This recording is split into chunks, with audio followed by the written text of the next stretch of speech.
Christopher Min, may pasabog. Ate Lakam umano'y nakikialam sa love life ni Kim Chiu.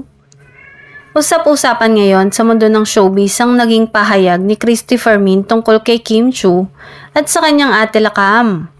Sa kanyang programa, binanggit ng veteran showbiz columnist na tila nakikialam umano si Ate Lakam hindi lamang sa karir kundi maging sa personal na buhay ng aktres, partikular na sa usaping puso. Ayon kay Christy, matagal nang kilala sa industriya si Ate Lakam bilang matatag na haligi ng karir ni Kim. Mula sa mga endorsements, projects at maging sa mga desisyon sa karera, si Ate Lakam ang laging nasa likod ng kapamilya aktres. Ngunit ang tanong ngayon, hanggang saan ang saklaw ng impluwensya niya? Marami ang napaisip kung may katotohanan nga ba sa sinasabi ni Christopher Min. Ang ilan ay nagsasabing natural lamang na protektahan ni Ate Lakam ang kapatid, lalo na't matagal nang bukas sa publiko ang mga intrigang dumadampi kay Kim. Meron ding naniniwalang baka sobran na ang pakikialam kung pati love life ng aktres ay naaapektuhan.